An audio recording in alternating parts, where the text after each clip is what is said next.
नमस्कार दोस्तों, आपका मेरे YouTube चैनल भक्ति ज्ञान त्योहार में स्वागत है। आज मैं आपको कार्तिक मास की कथा सुनाने जा रही हूँ। अगर आपको ये कथा पसंद आए तो कमेंट बॉक्स में कार्तिक दीप कीजिए अवश्य लिखिए। साथ ही अगर आपने अभी तक मेरे चैनल को सब्सक्राइब नहीं किया तो सब्सक्राइब कर लीजिए और बेल आइकॉन पर क्लिक जरूर कीजिए, जिससे हमारे वीडियो के नोटिफिकेशन आपको मिलते रहें। अब सुनिए ये कथा। किसी गांव में एक बूढ़ी माँ रहती थी।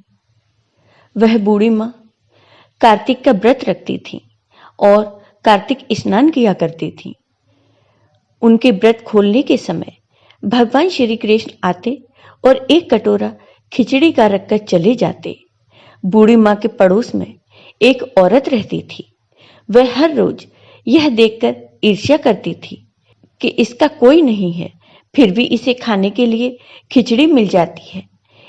एक बार कार्तिक महीने का स्नान करने बूढ़ी माँ गंगा गईं।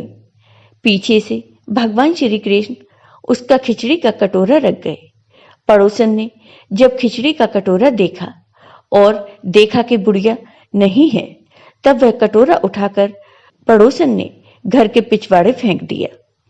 कार्तिक स्नान करने के बाद जब बूढ़ी माँ घर आई तो उसे खिचड़ी का कटोरा नहीं मिला और वह भूखी ही रह गई। बार बार एक ही बात कहती कि कहाँ गई मेरी खिचड़ी और कहाँ गया मेरा खिचड़ी का कटोरा। दूसरी ओर पड़ोसन ने जहां खिचड़ी गिराई थी वहां एक पौधा उगा जिसमें 2 फूल खिले। एक बार राजा उस ओर से निकला तो उसकी नजर उन दोनों फूलों पर पड़ी और वह उन्हें तोड़कर घर ले गया। घर आने पर राजा ने वह फूल अपनी रानी को दिए। रानी ने उन फूलों को सूंघा। उन फूलों को सूंघने पर रानी गर्भवती हो गई। कुछ समय बाद रानी ने 2 पुत्रों को जन्म दिया। वह दोनों जब बड़े हो गए तब वह किसी से भी बोलते नहीं थे, लेकिन जब वह दोनों शिकार पर जाते तब रास्ते में उन्हें वही बूढ़ी माँ मिलती जो अभी भी यही कहती थी कि कहाँ गई मेरी खिचड़ी और कहाँ गया मेरा कटोरा। बूढ़ी माँ की बात सुनकर वह दोनों कहने लगे, हम है तेरी खिचड़ी, हम है तेरा कटोरा। हर बार जब भी वह शिकार पर जाते तो बूढ़ी माँ यही बात कहती और वह दोनों वही उत्तर देते। एक बार राजा के कानों में यह बात पड़ गई तो राजा को बहुत आश्चर्य हुआ कि उसके दोनों लड़के किसी से नहीं बोलते, लेकिन उस बूढ़ी माँ से कैसे बात करते हैं।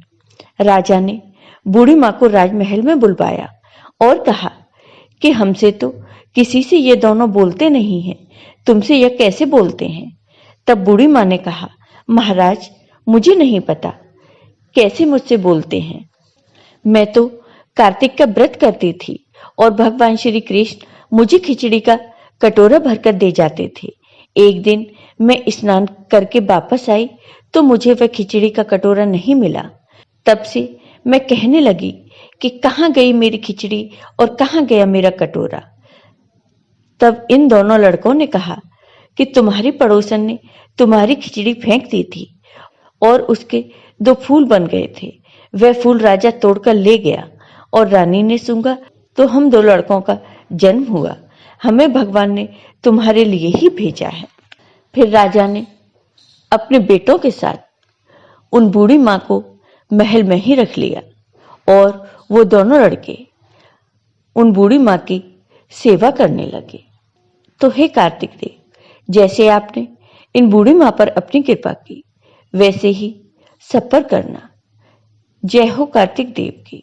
आपको ये वीडियो पसंद आया हो तो कमेंट बॉक्स में कमेंट करके जरूर बताइए। साथ ही मेरे वीडियो को ज्यादा से ज्यादा शेयर करिए। धन्यवाद।